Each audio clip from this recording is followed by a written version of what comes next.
The radical left has taken over the Democratic Party.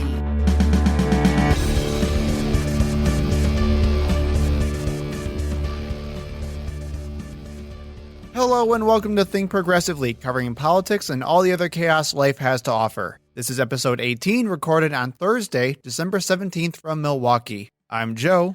And I'm Jason. And on today's episode, we're going to hear all about how Jason hates Cyberpunk 2077. What do you think? Tell me about it, Jason. I'm having fun. I don't know. I mean, my PC is not amazing, but it seems to be enough where I don't have a lot of the same problems that everybody else seems to be having. Well, breaking news. Jason's the only one that doesn't hate Cyberpunk 2077 right now. Yeah, I don't know. I'm having a good time. But besides that, we'll catch up on all the other news from the past week. And obviously, the headlines are first. Well, the headlines are the only thing. Well, I couldn't say but first the headlines. Yeah, that's all we're doing again. Right. So what would I say to that? Let's get started. Ba, ba, ba. Fake news. Fake news. Fake, disgusting news. Up first in headlines, Joe Biden wins the presidential election of the United States of America. Again. For the second month in a row. Yay! On Monday, December 14th, the United States Electoral College voted and certified the election for Joe Biden, officially making him the president-elect of the United States and making Kamala Harris the vice president-elect. First female vice president. Woo! And this comes as a complete shock to absolutely no one who's been following the news. I thought the Supreme Court was going to come through for Trump like he was saying. I'm so tired of all this winning, Jason. Oh, man. Feels great. Just keep winning like this. Trump has still not acknowledged that he's lost. But Mitch McConnell did. Surprisingly. Mitch McConnell did say to the press, and I quote, "The Electoral College has spoken. Today I want to congratulate President-elect Joe Biden." I mean, if we have Mitch McConnell saying it, I think we got it at this point. Yeah, if he's willing to crawl out of his shell and stick his neck out there and say that he acknowledges the winner of the election, it's something, I suppose. I mean, this is never going to change anything. Come January 20th, somebody's getting evicted, regardless of whether or not they accept the results of the election. I hear there were some attempted shenanigans out of Arizona. Yeah, there was still a little drama that happened in the electoral vote, at least. We had fake electors that tried to deliver Arizona's 11 electoral votes for Trump. Well, that's interesting. So again, the only people who are trying to cheat and commit fraud surrounding this election are Republicans. And this article is from the Arizona Central. Copies of the documents obtained by the Arizona Republic show a group that claimed to represent the, quote, sovereign citizens of the great state of Arizona submitted signed papers casting votes for what they want, a second term for Trump and Vice President Mike Pence. Too bad. Not going to happen. How is this not against the law? And how are more Republicans not upset about this? Because the election was stolen by those Democrats who we have no evidence of doing anything. And instead we have all of this evidence of Republican. We literally have a group who is faking electoral votes for our presidential election, and nothing's happening to them. I heard someone put in a complaint against the person that notarized the document. They should. That's about as much consequences as there's going to be, unfortunately. Is this the same thing that Majid Awaz tried to talk about and say, like, because there were two different electoral groups voting right now for two different candidates? I think they say, like, he was trying to say, like, I don't know what's going on with this election now because of this. I thought this is what the issue he brought up was. I know that the Republicans had alternate electors in each battleground state that they were hoping to overturn, so that if somehow it was overturned, they could then say, well, we need to take the votes that were cast by these electors in those I mean, it's craziness, but that's apparently their reasoning behind it, was to keep their options open. Oh my God. For any future lawsuits. No. Majid Nawaz apparently easily confused, though. Well, at least we know that we're done. I mean, well, almost. We still have to get through the Senate and House of Representatives. to certify it. Do you think anything's going to happen in the? No. I think Mitch McConnell saying what he said is his signal To tell Republicans to shut the hell up? Yeah, to all the Senate Republicans to say, no objections when this comes through. We're just going to deal with reality, because he's going to have to work with the incoming administration regardless, because somehow Kentucky reelected him. So he can't completely spite the incoming Democratic administration and destroy that relationship before it begins. I also did hear reports that Joe Biden called Mitch McConnell afterwards to thank him personally for just acknowledging that he was president-elect. Low bar, I guess. Oh, my God. I'm just waiting to see how Ron Johnson screws it up for himself. Well, on January 20th, when President-elect Joe Biden is sworn in as the 46th president of the United States, we're starting to find out who the members of his cabinet are going to be. Which I do still want to have like an actual deep dive episode into these people now that we're getting more substantial nominations out. First one, kind of the biggest name out of the group, or at least most well-known name out of the group, Pete Buttigieg is to be named Transportation Secretary. I feel like this is just a gift for his dropping out of the race. Oh, 100%. And endorsing Biden. Because, I mean, what else does he really have for the Transportation Secretary position? He has no real experience. He's the mayor of South Bend, Indiana. And that's why he needs a administration appointment, because he's not going to go any further in Indiana politics. He's not going to run for governor there. He doesn't have a chance. Well, and that's why he ran for president in the first place. So that's really what he needs. He has ambitions to be president down the road, certainly. So he needs a cabinet appointment to kind of gain those relationships and gain some more time in Washington. Kind of a low appointment, though, to give him transportation secretary. But what else would you give him?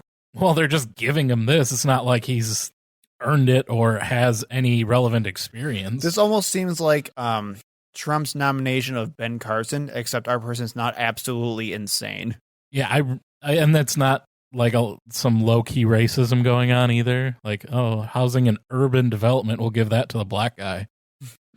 So, I don't know. It's fine. I don't like this type of thing. I mean, this is 100% insider politics, but it's what we expect from Joe Biden. That's why we didn't like Joe Biden in the first place. Yep. But at least it's not, Joe Biden's kid like Trump would do. Well, and again, at least he's not an idiot. That's what I like too. Even though he's not the best candidate probably for it, he's definitely not the worst. So I'm sure he won't screw it up, but we'll have to keep an eye on him.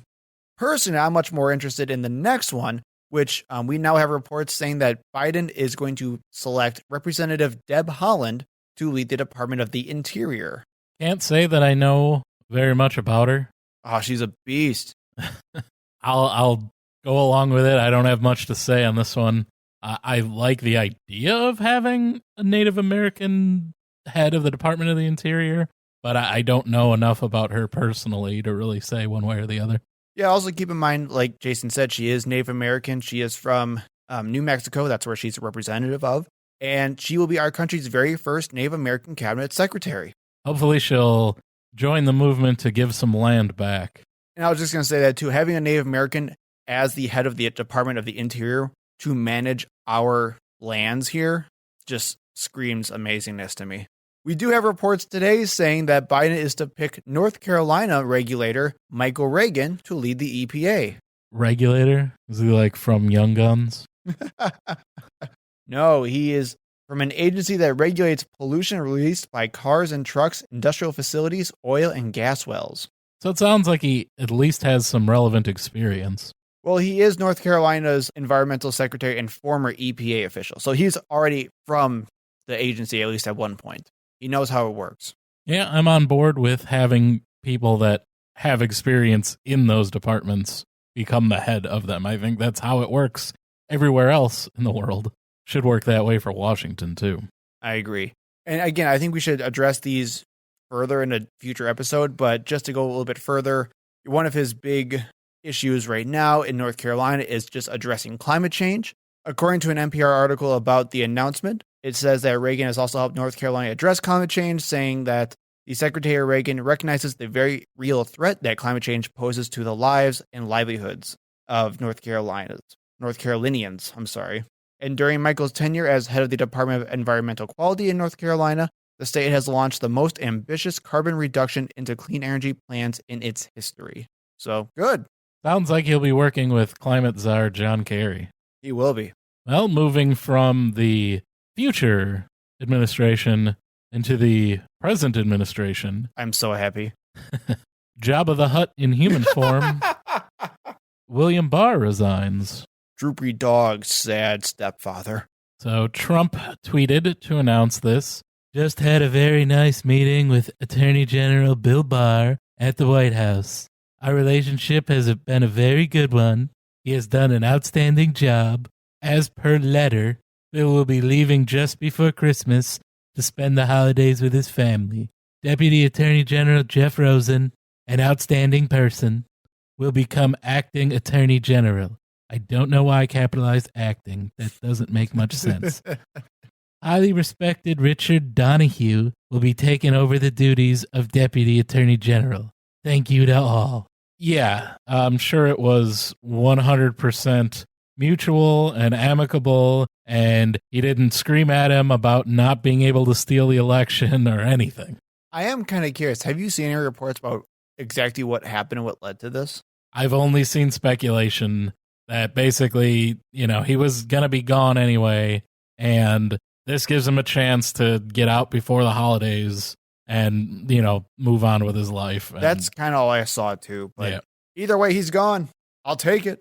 Yeah. The guy that has been just a total Trump sycophant since even before he got the job, when he was on Fox News talking about how terrible it was that Jefferson Beauregard Sessions recused himself from the Mueller investigation.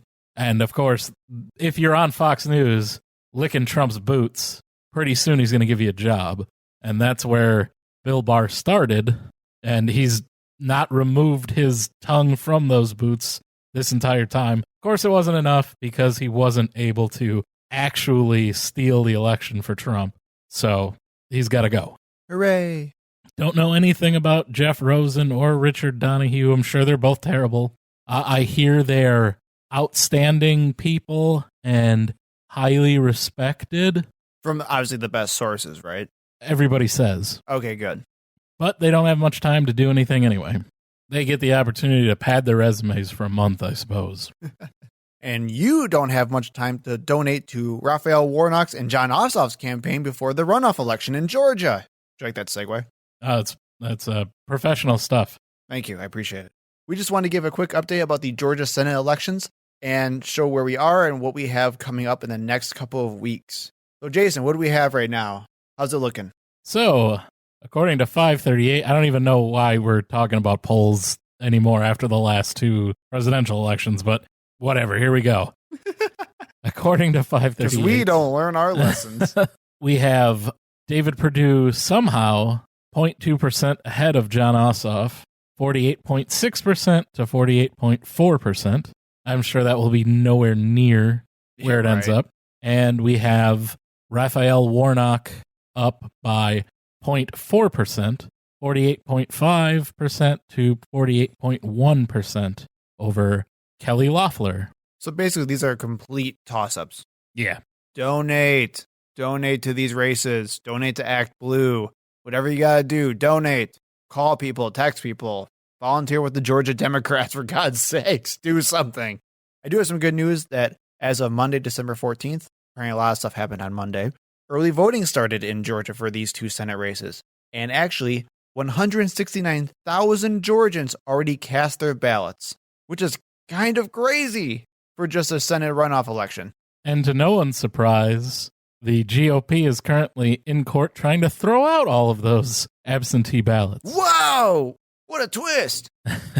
So there are three cases that are brought up by the GOP, all related to absentee voting.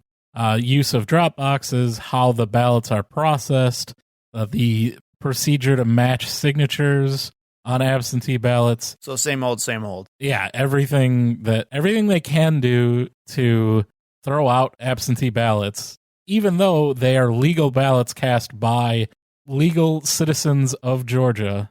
You mean cheaters? Fraud. I know 2 of the cases, both federal cases, have both been dismissed.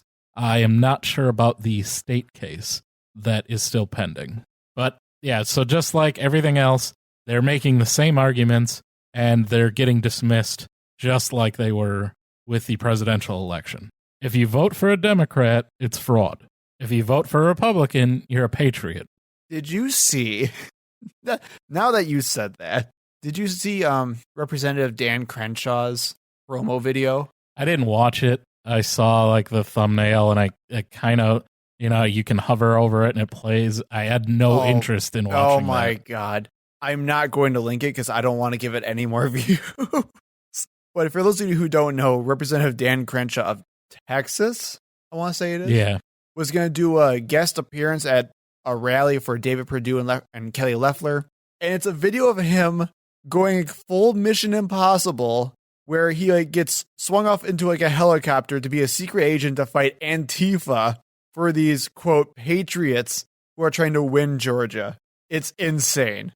Yeah, I have nothing to say. I don't like him. I never liked him from the first moment I heard about him with that whole SNL thing where they made fun of him and everyone got all upset because, oh, he's a veteran and he lost his eye in Iraq. Whatever. Take a joke. It wasn't even anything mean-spirited. And that kind of led to this, now he's a celebrity within the Republican Party because people defended him when he got made fun of on Saturday Night Live. I don't care. Screw that guy. He's a terrible person. I don't care that he happened to be in the military. That doesn't change anything for me. I'd be happy when he's out of office and I never have to hear about him again. Yeah, it's Texas, man. It ain't going to happen.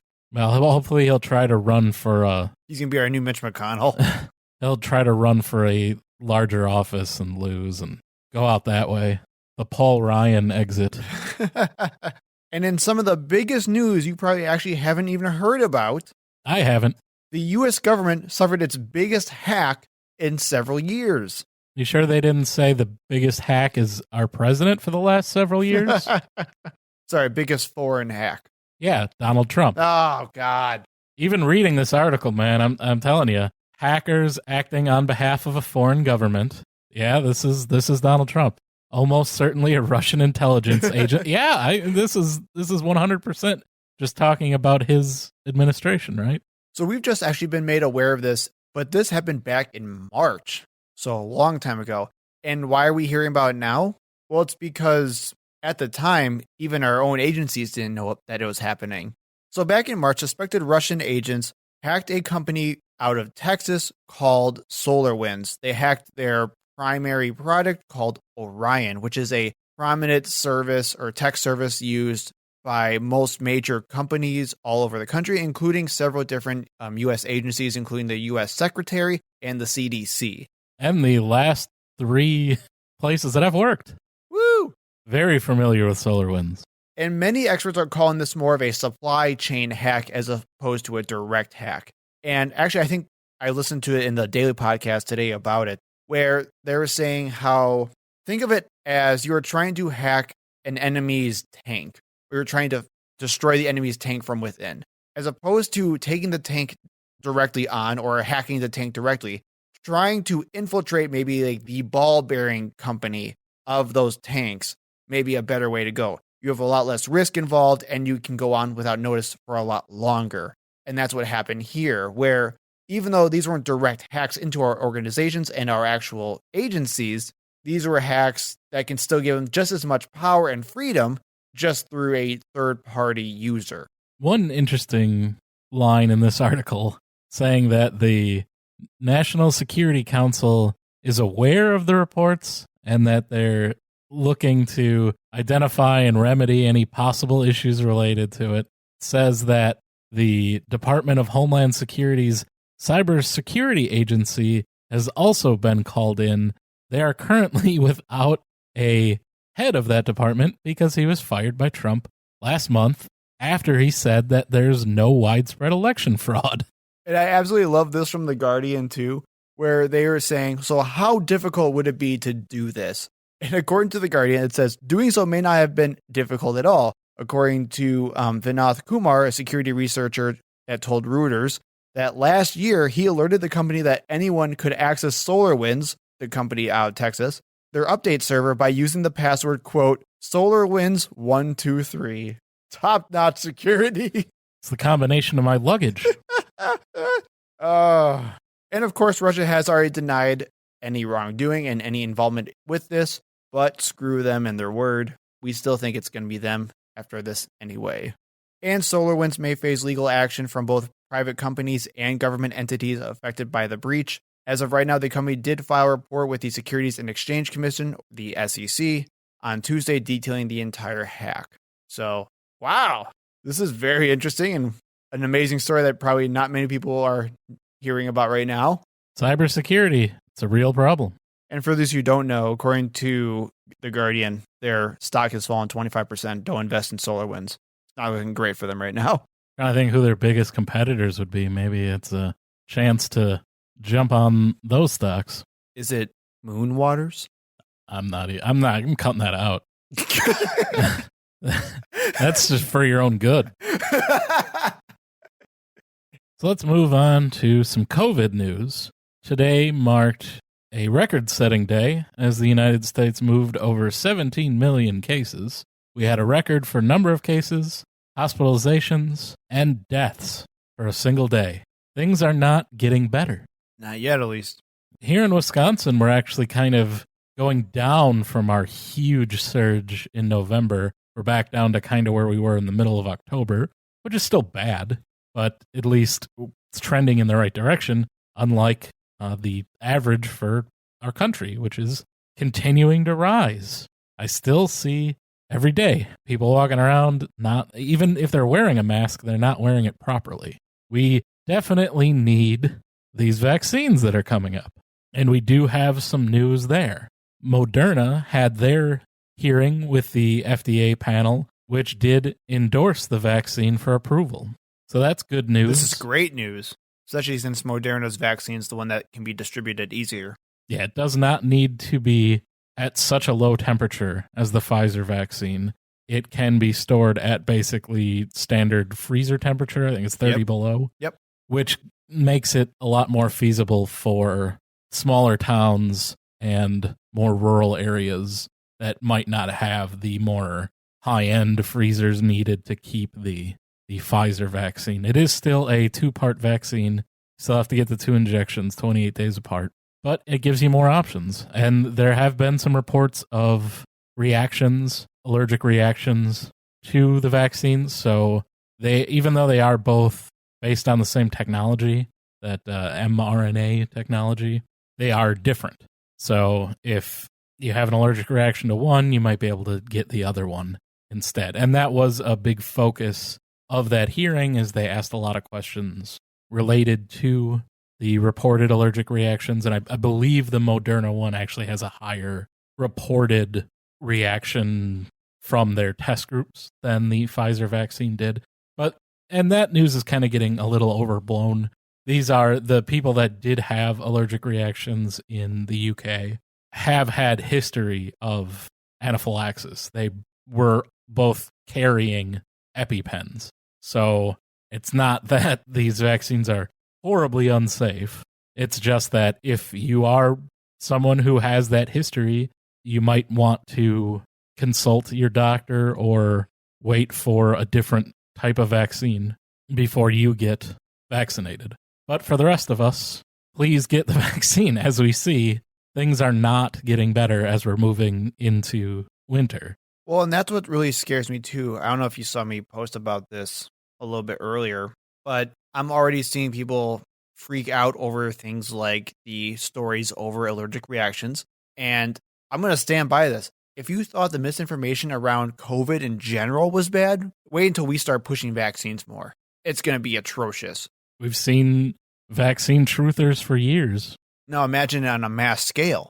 And actually, that's kind of why I wanted to go into a couple of the studies I found about the COVID vaccine right now. So, a recent study by the Kaiser Family Foundation that actually updated a Gallup poll survey shows that as of right now, 71% of people in America are willing to take the vaccine. That's up from 63% just in September. So that's good. Although we still have a lot more to go, which means we have about a quarter left, a little bit more than that, who will not get the vaccine or who will be afraid to get the vaccine. Of those people, the people who are worried to get the vaccine in total, 59% of those cite they're worried of side effects being a big factor in why they won't get the vaccine. So kind of like what you just said, Jason, they're worried about being allergic to these things, which is why they need to talk to their doctors to make sure that they're not going to be allergic to these things, or at least have a good understanding of whether or not they're going to be allergic to these things. Yeah, if you're someone who has to carry around an EpiPen or something similar, then I would definitely consult my doctor. If you don't have any history of that type of severe allergic reaction, I think you'll be fine. Some more interesting data from this study was, as far as vaccine hesitancy is concerned, the highest amounts were in groups of Republicans, which were 42%, those ages 30 to 49, which are 36%, and rural residents, which are 35%. Importantly, 35% of Black adults are also worried about getting the vaccine as well, which is something we kind of have to address head on, where a large chunk of the Black community is very hesitant on anything medically when it comes to things like this. Because they have a history of being mistreated. And a good friend of mine talked to me about this as well. When we're talking about the vaccine hesitancy in the Black community, we have to make sure that we're not being racist here and ignoring the systemic issues that led to this in the first place. Look up the history in Tuskegee. That was going to be the first thing I was going to bring up. So yeah, where they were experimented on, and there is a history of that. So that fear is real. It's rooted in reality, unlike the conspiracy theories that you see out there, like Bill Gates is going to put a microchip in everybody. There's no reason for that. There is perhaps some reason to be hesitant about a vaccine. You can at least understand those concerns and know the history behind it and be able to address that. And that's the issue right now, right? Where we have the question of how do we get these people to actually be comfortable with taking this vaccine?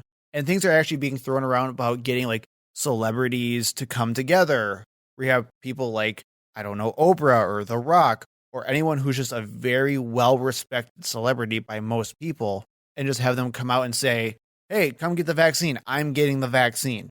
I mean, we do have, as of right now, Obama, Bush, and Clinton. Bill Clinton, not Hillary, even though I'm sure she'll do it too. Say that they're all going to get on camera and take the vaccine together, which is great. But I don't see people saying, oh, our past three presidents took it, therefore I'm going to now take it. I just don't see them having that much sway with the American people. I'll take it. I'll jump to the front of the line if that's going to help anybody. I think that's, that would be like the big thing for celebrities. It's like, oh, I'll do it to help everybody out. You can go ahead and give me that vaccine early. You think that's what George Bush is doing? Sure. I don't know if Bill Clinton's body can even take another vaccine. He's going to shrivel up. I do recommend checking out these recent studies by Gallup and Kaiser. Like I said before, the Kaiser Family Foundation study is a newer survey, so check that one out probably first. But there's a lot of great information in both of these. Interesting that you say that there's such a high disproportion between Democrats and Republicans for willingness to take the vaccine. I would have always, in the past, put this vaccine denialism, vaccine trutherism to more of a left-wing liberal Democrat, Yeah, I would have rich. thought so too. Like kind of like the hardcore leftist. I don't trust anybody leftist. No, I mean like the soccer moms, like Jenny McCarthy. Okay, yeah. That crowd. Sure. Of like, oh no, don't vaccinate my kids. They're special and they're gonna get autism and all. Even though, look at the history behind that study. And Well, and that's even that was a joke even in The Simpsons, right? Where you had like that video of like Marge going into a neighborhood. It's like, I can't say that I've watched The Simpsons lately. when Marge was like walking her stroller and she was talking about how progressive the neighborhood is. And then she asked the neighbor, wait, are you vaccinated? And the neighbor goes, of course. It's like, oh, good, not too progressive. But according to a new study from Science Advances, which is an offshoot of the Science magazine, Republicans are much more likely to not take COVID-19 seriously than Democrats are. So according to the article, quote, our results point to an unequivocal conclusion. Partisanship is a far more important determinant. Oh, it's determinant, damn it. Our results point to an unequivocal conclusion. Partisanship is a far more important determinant of an individual's response to COVID-19 pandemic than the impact of COVID-19 in that individual's local community. Basically what they did was they checked out a bunch of different surveys about how they were conducting daily social activities and how important they thought COVID was to their daily lives. And they also checked out the demographics or the local geographical locations of these people. And it showed that regardless of how hard hit these areas were, Republicans just on average did not care about COVID at all, which just drives me nuts, Jason. Well, that's the biggest issue that we have, right? Is people just don't take it seriously. I don't know what else we can say. It's 300,000 people have died from this virus. It's real, it's dangerous, and you don't want to get it. Even if you feel like you're healthy, you're going to survive, we don't know what the long-term consequences are going to be, and it's like playing roulette.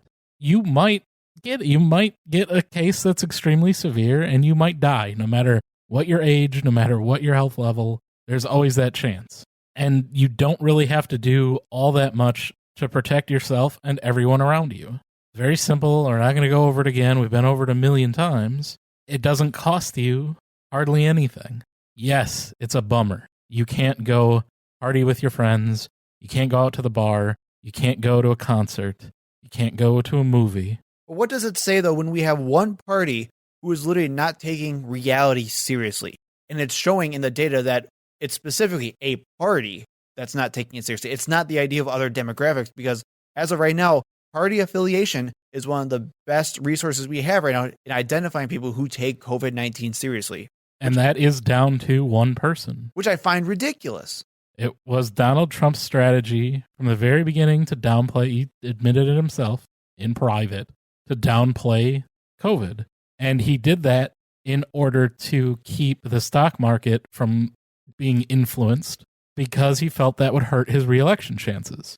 So because it happened in an election year and we have a self-absorbed narcissist president, he decided that it was going to be a political issue.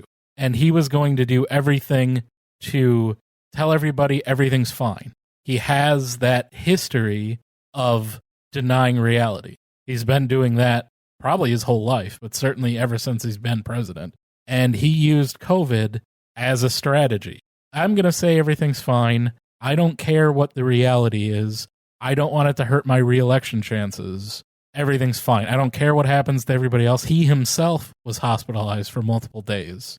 Many people around him have gotten it.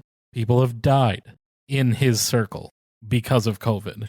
So he still says that it's nothing. So we're not even being hyperbolic when we say the Republican Party is the COVID party. There's just no distinction. There's no way of saying that the two parties are the same. You can't say that right now when we're still facing this pandemic. And literally, one of the two main parties in this country right now does not care about COVID.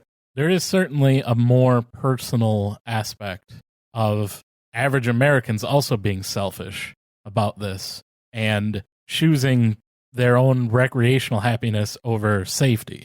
I'm not completely abolishing the personal responsibility, but it would really help if we at least had strong leadership admonishing them for that behavior instead of saying, well, no, that's great. It's good for the economy. Go out and kill everybody. So, Jason, let me ask you a question. This question was asked to me today. If COVID happened under Hillary Clinton or even further back in time under Barack Obama, what do you think would have happened? How would we as an American people react? So you would still have, I feel, a higher than average infection rate here. It would have still been politicized.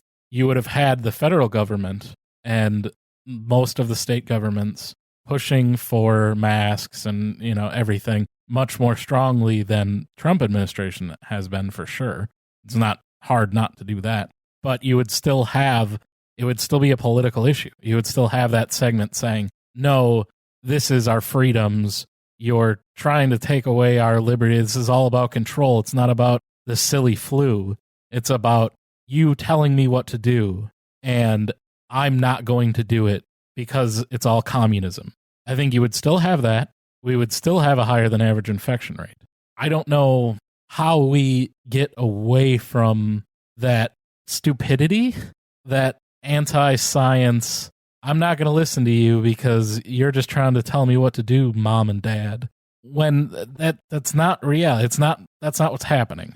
This is science. This is public health. Again, nobody says you can't tell me what to do.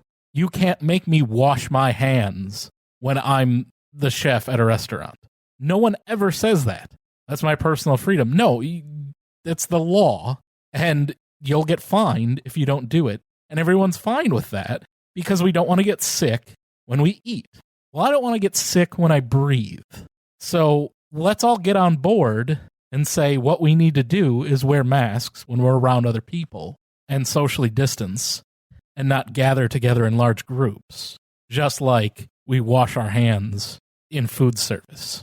But I don't think that's where we would be regardless of who the president is. But it would be helpful.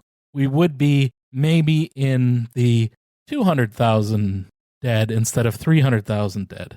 Maybe we'd be at 7 million infections instead of 17 million infections. But I think we would still be higher than the world average, and we would still be much worse than countries that do embrace mask wearing, like most of the Asian world.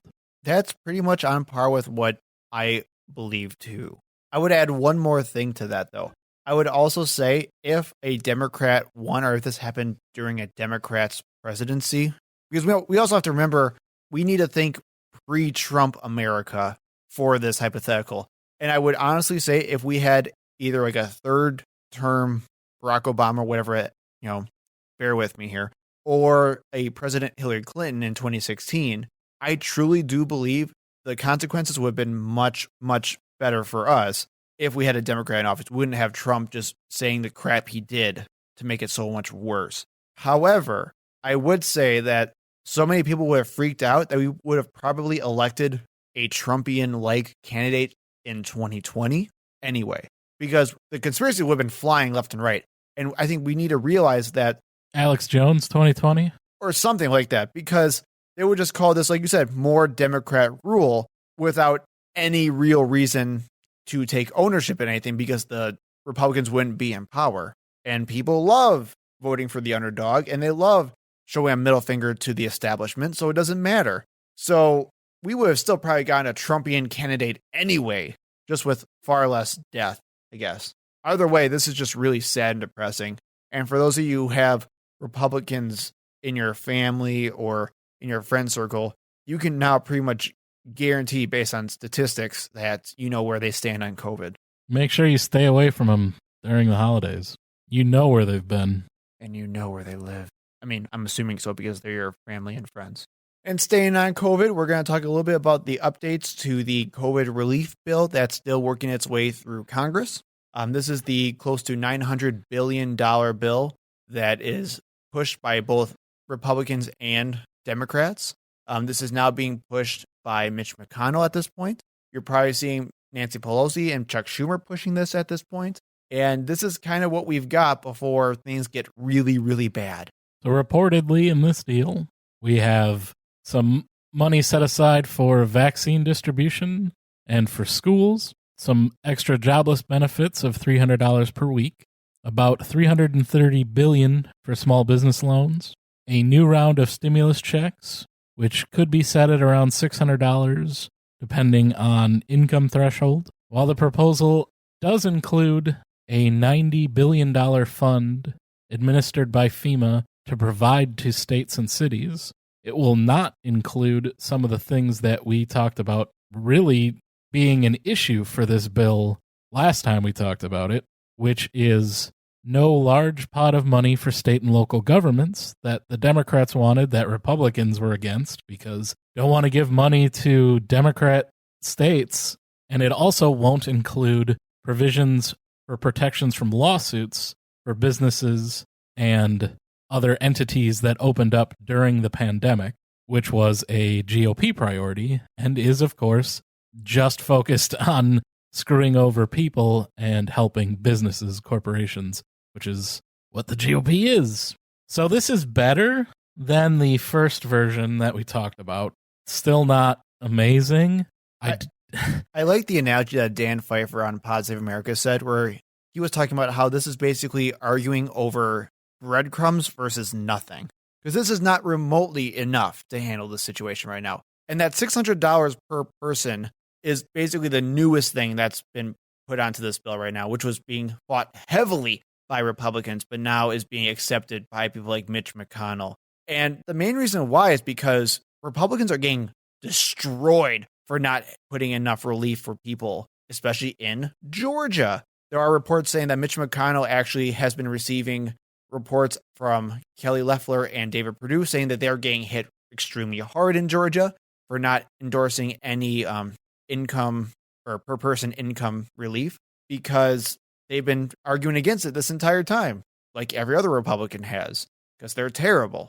And weirdly enough, the $600 per person was actually pushed by, well, this isn't weird, but Bernie Sanders and our super fun ultra Marxist friend, Republican Josh Hawley. Yeah, Mr.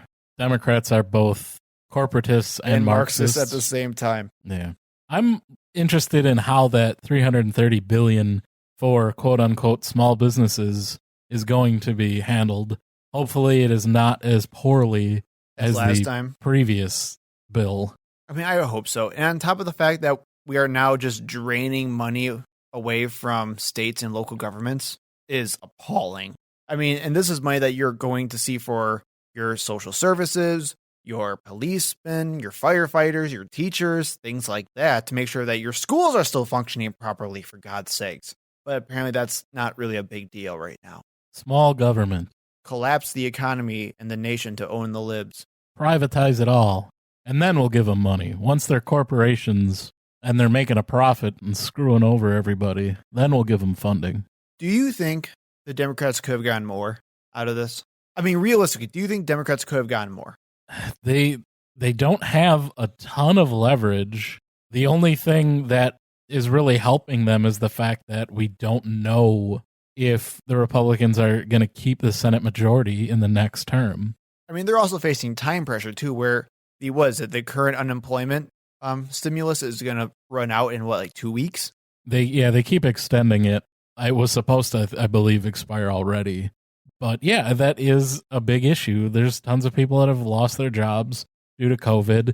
They're in industries that are still not able to open up fully. Anybody who's, around any kind of event, organization, or anything that involves gathering large amounts of people together, who knows when they're going to get back to work? And the government is not doing anything for those people. No, they're not. And I get the idea of Democrats wanting to do more, but I'm right there with you. I just don't see how they could pull more out of this. If we lived in a more educated society, I would say yes, because then people would understand what's actually going on.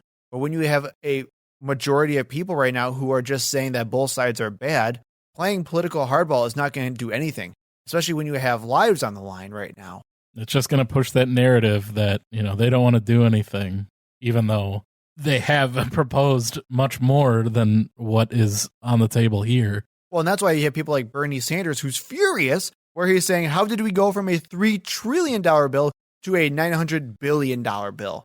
Which I totally agree with. Yes. And we've talked about it before. The government has spent trillions of dollars on much less, at least stuff that does not help anyone except for defense contractors and oil companies. Now it's time to help the American people, and, it's too expensive. We don't have the money. Yep, there's nowhere to be found. One person they did help, however, Joel Osteen. Oh, this makes me so angry. Reportedly, Joel Osteen's megachurch received a $4.4 million stimulus loan from the government. Osteen, a huge proponent of the prosperity gospel, claiming that all you have to do is give him all of your money and God will make you rich. Instead, all it does is make him rich. According to the article from The Hill, Joel Osteen's Lakewood Church was the third largest recipient of the PPP loans in the Houston area. And Osteen was quoted saying that the services were suspended from the church between March 15th and October 18th, which impacted the church's ability to, quote, collect substantial donations. Also proof that God is not real, because I imagine he would be struck down by many plagues immediately if that were the case. Also, he doesn't pay taxes. How's he getting government program loans? Hopefully they're going to give him a bill for all of the property tax that he owes. And that's because Lakewood Church also employs a ton of people, while also reaping all the tax benefits as a church, too. And discriminating. Yep. And lying to people. $4.4 million of our taxpayer money. Some line about a camel fitting through the eye of a needle is coming to mind. I don't know. All right, I didn't want to do this one. I'm ready. Let's talk about our last story. You mean the one about Dr. Jill Biden? I do mean the one about Dr. Jill Biden. Over the weekend, the Wall Street Journal published an opinion piece that claimed that Jill Biden should really stop saying that she's a doctor because she's not a medical doctor. She only has an EDD. Educational doctorate. Yep. Look at me. It also goes on at length about honorary degrees for some unknown reason that has nothing to do with the topic of that article. And I just want to read like the first couple sentences from this article to show you like how infuriating this article actually is. So this is the opinion piece from Joseph Epstein from the Wall Street Journal. Madam First Lady, Mrs. Biden, Jill, kiddo, a bit of advice on what may seem like a small but I think is not an unimportant matter. Any chance you might drop the doctor before your name? Dr. Jill Biden sounds and feels fraudulent, not to say a touch comic. Your degree, I believe, is in education or an ED, a doctor of education, earned at the University of Delaware through a dissertation with the unpromising title Student Retention at the Community College Level, Meeting Students' Needs. A wise man once said that no one should call himself doctor unless he has delivered a child. Think about it, Dr. Jill, and forthwith drop the doc. Screw that! Well, and what a stupid quote to put in there. No one should call themselves doctor unless they've delivered a child. What? And we saw it online too, where we see other conservative pundits saying the same garbage argument. Everyone's favorite Keebler elf, Ben Shapiro. Weasel man. If you're at a dinner and somebody introduces himself as Dr. Smith, you'd be rather upset to learn that he had a doctorate in musicology if you were to suffer a stroke at the table. This just shows that these people don't understand doctorates at all and PhDs. But I feel like Ben Shapiro has to. His dad's literally a doctor of musicology. His dad's a doctor. And even if you were a medical doctor and you were at a dinner table with somebody that you've never met, that you're just being introduced to, and they have a stroke, you're not operating at the dinner table. You're going to do the same thing that the Dr. Smith, who has a musicology degree, does and call 911. No kidding. Oh my God. Let me crack his brain open and see what's going on in there. Give me those chopsticks. And just the overall snark from this stupid freaking article too. Mrs. Biden, Jill, kiddo. Yeah, it's not really sexist at all. Oh my God. Degrading because she's a woman. We literally had one of the dumbest presidents in the entire history of the United States, and we're already attacking the future first lady because she has a doctorate degree? And the last first lady is a model. At least she hates Christmas decorating. That's one positive thing for her. And to make matters worse, Wall Street Journal editor Paul, is it Gigot? Who cares? Okay, fine. Yeah, whatever. Screw Insult this guy. him. Yeah, screw this guy. Fine, whatever. Paul, go screw yourself. Blamed cancel culture, like all rational people do. Quote, why go to such lengths to highlight a single op-ed on a relatively minor issue, he wrote in a letter to readers. My guess is that the Biden team concluded it was a chance to use the big gun of identity politics to send a message to critics as it prepares to take power. There's nothing like playing the race or gender card to stifle criticism. And why he mentions the race card there is because there's also some casual racism in that op-ed as well. Mm-hmm. Yeah, a quote from the article. Political correctness has put paid to any true honor an honorary doctorate may have once possessed. If you are ever looking for a simile to denote rarity, try, quote, rarer than a contemporary university honorary degree list not containing an African American woman. And if you say, well, that's a horribly charged, racist, and sexist thing to say, which of course it is, you're just playing the race card. No, the opinion piece that you published Was absolute garbage. is both racist and sexist. And it's talking about honorary degrees at that point for whatever reason, which has nothing to... Jill Biden's degree is not an honorary degree. And the guy who's writing the stupid freaking opinion piece says, by his own words, he got a professor gig with a bachelor's degree. Oh, he's proud of the fact that he's not one of those elites who has a PhD. He's so stupid. He is so freaking dumb. And coming from someone who has a doctorate in their own family, who also faces discrimination because people tell her in her field that she's not actually a doctorate, even though she is, I'm so freaking livid at this. I'm so done. And to make matters worse is that now you're seeing conservative pundits all over the place turning this into the scandal of the week or whatever it is, where you see Tucker Carlson on Fox News, who has been obsessing over this freaking article for the past 3 days. Did you see any of the recent Tucker Carlson videos? No, I never subject myself to that much Tucker Carlson. Well, I'll give you the quick 30-second breakdown. In his most recent segment, he literally goes through Dr. Jill Biden's dissertation. And in the best display of the Dunning-Kruger effect I've ever seen, he tries to find some typos in the freaking dissertation to call her illiterate. That sounds like Tucker Carlson. I'm at a loss for freaking words. And again, talking about how we know the Republicans are already the COVID party, we also know that they're the anti-education party. Because at the end of the day, they just hate anyone who's educated at all. It doesn't matter who it is, what they're educated in, as long as you're an expert in freaking anything, they will hate you for it. My favorite was Sebastian Gorka, who jumped on this bandwagon, even though he has a doctorate in political science and calls himself doctor constantly. Everywhere he goes, everyone calls him doctor, and he's jumping on this. What's next? They're going to write an op-ed about how Dr. Dre should stop calling himself a doctor. I'm sure someone's made that freaking argument already. I'm sure we could find it somewhere on freaking online. I know we could. I think this is just Republicans and conservatives showing their hand before the Joe Biden administration even comes into full effect. They're just going to constantly show how they are conspiracy theorists and against any and all expert opinion on anything. I do think it's funny that they, in this instance, show so much deference to medical doctors. So they're pushing to venerate people with science degrees and medical doctorates, all while telling everyone that they shouldn't listen to them when it comes to climate change and COVID. And also while they're pushing people who are not actually experts in their specific medical fields to talk about issues that are just completely irrelevant to the situation. And we get an ophthalmologist to talk about freaking COVID. You kidding me? As long as he agrees with you. Oh my God. There is no reason why this should be a controversy right now. Zero. No freaking reason at all. It's just jealousy. They see Dr. Jill Biden and they're like, oh, what's she a doctor in? That's it.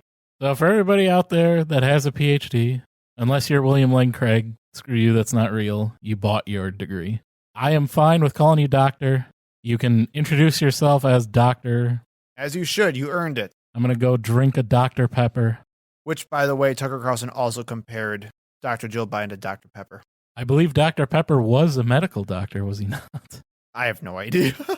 American physician and surgeon. Look at that.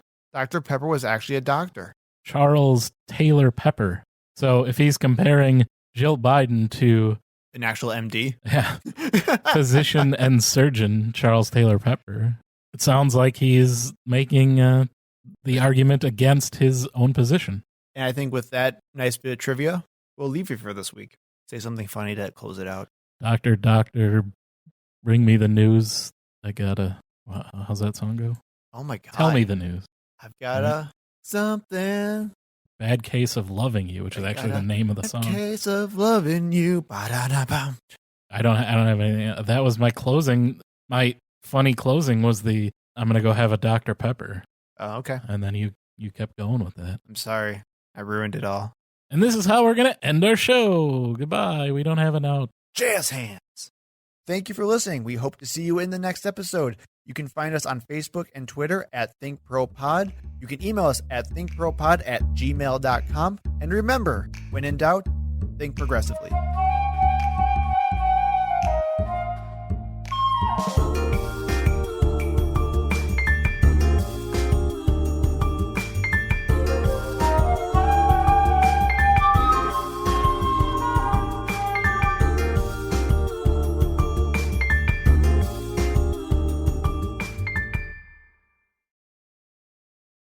Hello and welcome to Think Progressively. Progressively. And we're off to a fine start. Shop. We'll be good. And the proposal does include $90 billion fund administered by FEMA to provide states and the proposal does include a $90 billion fund administered by FEMA to provide states and Jesus, I did the same thing again.